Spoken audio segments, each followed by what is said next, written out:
not more than 50% of the bars shall not be spliced at one place. এই জায়গাগুলো আমার ছিঁড়তে হবে যদি আমার ফেল করতে হয়। এই রডটা তো ছিঁড়ে যাইতে পারবে না, রড কি ছিঁড়বে? রড তো ছিঁড়বে না। তখন কিন্তু ওই ফ্লোর থেকে কিন্তু এরকম ফল করতে পারে, কলামটা কিন্তু ডিরেক্ট হচ্ছে ফেটে যাবে। স্যার আমার কলামে 10টা রড 12টা রড 20 mm, স্যার এটা খাড়া করব কিভাবে? টেকনিক্যালি যেটা সব থেকে ভালো সেটা হচ্ছে একটা কলামে আপনি ধরেন 4টা রড আছে, স্যার 20 mm রড কলামে, কলামগুলো দাঁড় করানো সম্ভব না। এক্সকিউজ আর এক্সকিউজ, এক্সকিউজের শেষ নাই। আশা করি সবাই ভালো আছেন। ফাউন্ডেশনের কাজ যখন করা হয়, সেখানে কলাম যখন প্লেস করা হয় বা শিয়ার ওয়াল যখন প্লেস করা হয়, তখন ম্যাক্সিমাম জায়গায় একটা সমস্যা তৈরি হয়। সেই সমস্যাটা হচ্ছে ল্যাপিং জোন।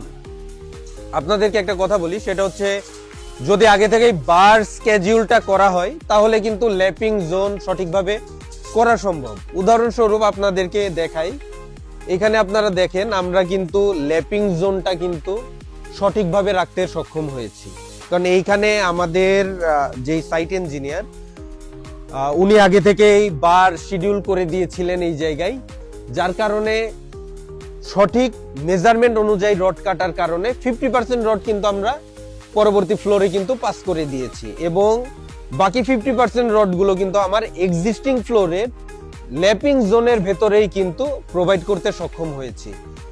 আপনাদেরকে যদি কলামগুলো দেখাই, এটা তো আন্ডারগ্রাউন্ড ওয়াটার রিজার্ভার, ওই পাশে কলাম দেখাই, এইগুলো এখানে আপনারা দেখলে বুঝতে পারবেন। দেখেন এখানে কিন্তু আমার কলামের যেই মিড পোর্শনটা, এখানে কিন্তু 50% রডের ল্যাপিং প্রোভাইড করা হয়েছে। এই যে এখানে ল্যাপিং হবে কলামের মিড পোর্শন, এবং টপে আপনারা খেয়াল করেন টপের যে আমার রড, ওইটা কিন্তু আমার পরবর্তী ফ্লোরের মিডে কিন্তু চলে গেছে। তার মানে আমার গ্রাউন্ড ফ্লোরেও ল্যাপিং এর রিকোয়ারমেন্ট অনুযায়ী আমার রডটা ঠিক আছে, এবং আমার ফার্স্ট ফ্লোরেও আমি যদি চিন্তা করি আমার ল্যাপিং এর রিকোয়ারমেন্ট অনুযায়ী আমার রডের প্লেসমেন্ট ঠিক আছে।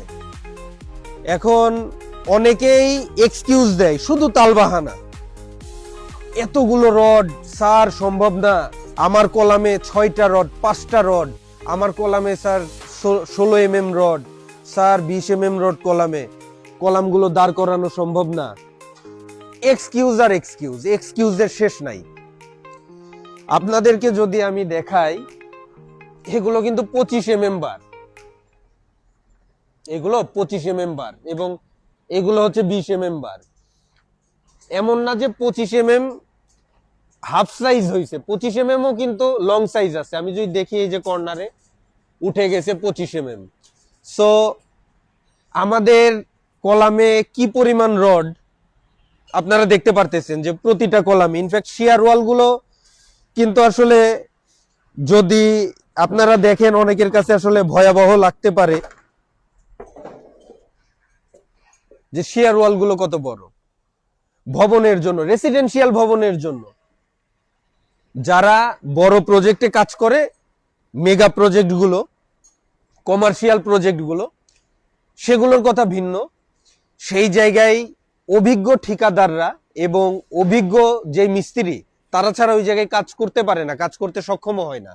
কিন্তু বিল্ডিং কনস্ট্রাকশনে আমরা এই রেসিডেন্সিয়ালে এসে দেখি যে স্যার আমার কলামে 10টা রড 12টা রড 20 mm, স্যার এটা খাড়া করব কিভাবে? আপনারা একটু দেখেন, আমরা যদি কলামের রড খাড়া করতে পারি, আপনার ভবনের কাজ যিনি করতেছে তিনি কেন পারবে না?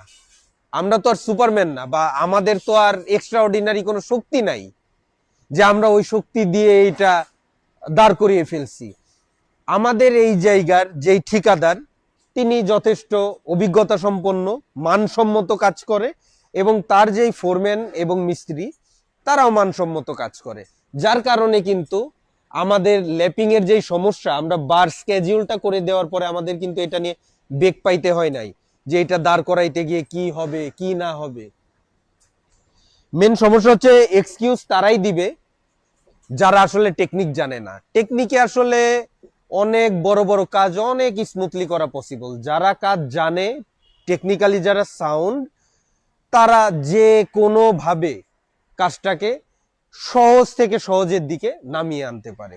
চলুন কলামের ল্যাপিং এর ব্যাপারে আরেকটি তথ্য জেনে নেওয়া যাক। সেটা হচ্ছে আপনি কলামের ল্যাপিং এর জন্য কয়টা রড কাটতে পারবেন।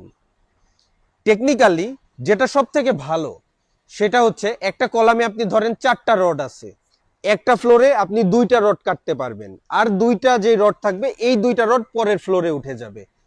মানে একটা ফ্লোরে আপনি 4টা রড ডিরেক্ট কাটতে পারবেন না। এটা হচ্ছে সব থেকে অ্যাডভান্স ওয়ে। আমরা কিন্তু এখানে সেটাই করছি। 50% রড আমরা কাটছি এবং 50% রড আমরা কিন্তু একদম ডিরেক্ট তুলে দিছি। এখন এটার কারণটা কি? এর কারণ আছে। ভবন যখন ফেল করার চেষ্টা করে বিভিন্ন কারণে, তখন ল্যাপিং এর ওই জায়গাগুলো থেকে কিন্তু ছুটে যাওয়ার একটা সম্ভাবনা তৈরি হয়। কিন্তু এখানে যেই মেইন যেই রডটা, ল্যাপিং ছাড়া যেই রডটা, এই রডটা তো ছিঁড়ে যাইতে পারবে না। রড কি ছিঁড়বে? রড তো ছিঁড়বে না। ল্যাপিং যেই জায়গায় আছে সেই জায়গা থেকে ছুটে যাবে। একটা ফ্লোরে যদি আমরা সবগুলো ল্যাপিং দেই তাহলে কি হচ্ছে, তাহলে ওই ফ্লোর পুরোটাই দেখা যাচ্ছে যে যখন কোনো সমস্যা তৈরি হবে বা ভবন ফেল করার মতন অবস্থায় চলে আসবে ভূমিকম্পের কারণে, তখন কিন্তু ওই ফ্লোর থেকে কিন্তু এরকম ফল করতে পারে, কলামটা কিন্তু ডিরেক্ট হচ্ছে ফেটে যাবে। কিন্তু আমার তো 50% রড কাটা, তার মানে কি বাকি 50% রডে তো আমার ল্যাপিং নাই, সুতরাং ওই জায়গাগুলো আমার ছিঁড়তে হবে যদি আমার ফেল করতে হয়।